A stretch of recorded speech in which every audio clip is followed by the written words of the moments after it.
ब्रह्मा जी ने भैरव की परिक्रमा कर कर तब स्तुति की है। ब्रह्मा जी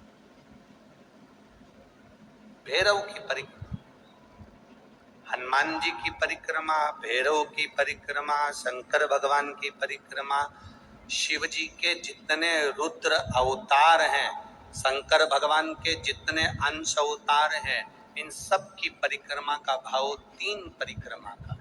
कितनी परिक्रमा? 3। काल भैरव, भैरव की परिक्रमा कितनी होती है? जम के बोलो 3। हनुमान जी की परिक्रमा कितनी होती है? 3। शंकर के जितने अवतार, मेरे भोलेनाथ के जितने रुद्र अवतार हैं, मेरे शिव के जितने अवतार हैं, मेरे शंकर के जितने अंश अवतार हैं, उनकी सबकी परिक्रमा 3।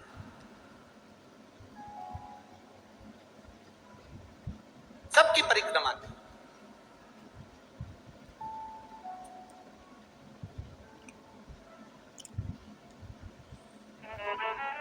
शिव परिक्रमा का भी भाव है, 3 परिक्रमा शंकर की भी है, पर पूरी नहीं।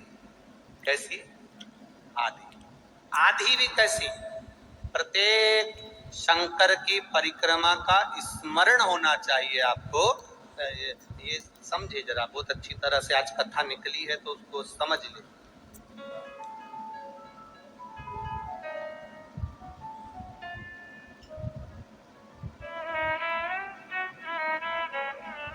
जैसे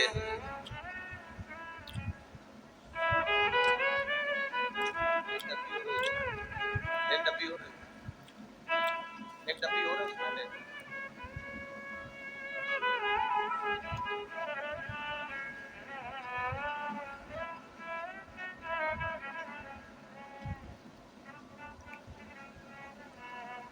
जैसे ये शिवलिंग है, बहुत सावधानी से समझना, सावन का महीना है, बहुत प्रेम से समझिएगा। शिव की आदि परिक्रमा जो हम करते हैं, उस परिक्रमा का फल हमें बाबा कब प्रदान करते हैं वो समझने वाला विषय, ठीक है। ये शिवलिंग, ये जलाधारी, ये भगवान के चरणारविंद जहाँ गणेश, कार्तिकेय, अशोक सुंदरी है, उस स्थान का। अब मंदिर के बीच में गर्भगृह में ये शिवलिंग रखा है। हम जब परिक्रमा चालू करते हैं तो यहाँ से यूं गए और यहीं से हम वापिस आ गए, वापिस हम यहीं से आ गए। शंकर की परिक्रमा पूर्ण कब मानी गई? आधी परिक्रमा को पूर्ण कब कहा गया? शिव की परिक्रमा को हम पूर्ण कैसे मान सकते हैं? हम कहते हैं, हमारे शास्त्र कहते हैं कि शंकर की 3 परिक्रमा करो, या भगवान की 3 परिक्रमा करो, या देवता की 3 परिक्रमा करो। परिक्रमा का फल कब मिलता?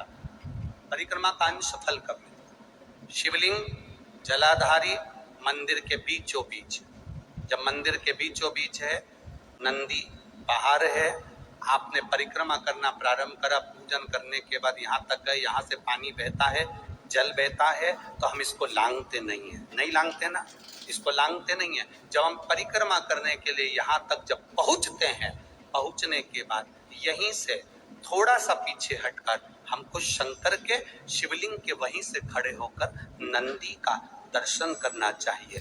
जब हम परिक्रमा कर कर वापिस लौटते हैं, नंदी का, इस शिवलिंग के सम्मुख से जब बाहर बैठे नंदी का हम दर्शन करते हैं और वापिस अपनी जगह पर आकर खड़े होते हैं, तब हमारी परिक्रमा एक पूरी मान ली जाती है और उसका फल हमें प्राप्त होता है।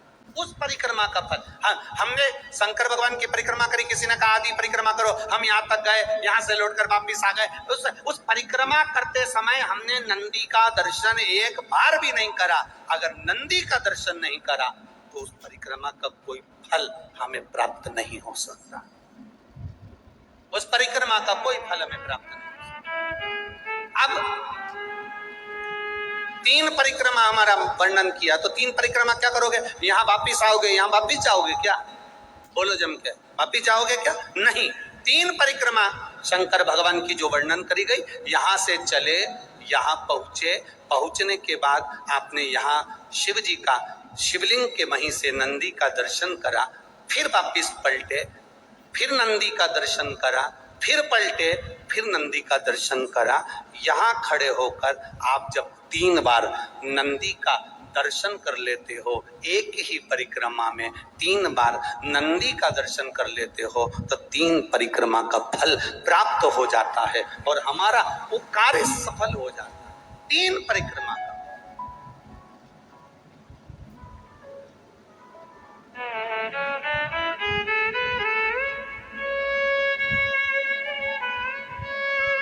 तीन परिक्रमा का फल हमें प्राप्त। शिव के जितने गण हैं, भगवान शंकर के जितने अंश अवतार हैं, रुद्र के जितने अंश अवतार हैं, भगवान शिव के जितने अंश अवतार हैं, उनकी परिक्रमा का क्रम।